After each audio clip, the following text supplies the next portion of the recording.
खंडणीचं आणि हत्येचं प्रकरण एकच आहे? एकच आहे, वेगळं कोणतं आहे? यांना तिथून काहीतरी मिळवायचं होतं, त्याला आडवा आला ना संतोष. त्याला आडवा आला म्हणजे त्याच्या गावच्या वॉचमनला मारला. वॉचमनला मारला म्हणून तो त्याला जीव वाचवायला गेला. जीव वाचवायला गेला म्हणजे पर्यायाने ह्यांना त्या रूम ह्याच्यात जाता आलं नाही, कंपनीच्या गेटच्या आत.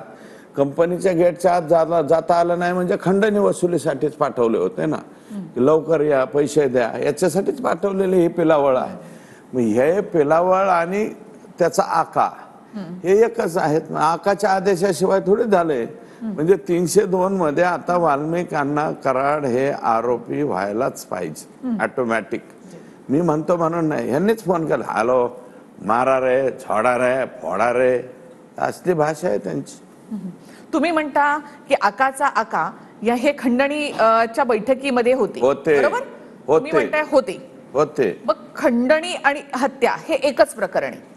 एकच आहे. मग तुम्ही म्हणता त्या मोठ्या आकाला जर खंडणीच्या प्रकरणात तुम्ही म्हणता की ते होते, मग हत्येविषयी माहिती नसेल असं वाटतं तुम्हाला? हत्येमध्ये मला नाही वाटत, कारण सगळं काही वसुली वगैरे हेच करायचे.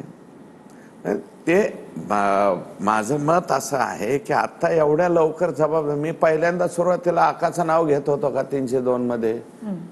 तुम्ही माझ्या बाईट पाहिल्या असतील ना, आकाचं नाव मी घेत नव्हतो. पण आता मात्र मी कन्फर्म माझं हे झालंय की आका आहे. आणि आकाचं इतक्या लवकर नाव नाही घेणार, थोडं थांबावं लागेल, वेट अँड वॉच करावं लागेल पुढं. इतक्या लवकर त्यांना लगेच आरोपी ठरवणं उचित नाही. परंतु रिझाईन मात्र त्यांनी केला पाहिजे, हे माझं प्रामाणिक मत आहे. आणि त्यांना रिझाईन करायला अजितदादांनी भाग पाडावं असं मला वाटतं. प्रफुल्ल पटेल साहेबांनी भाग पाडावं असं मला वाटतं.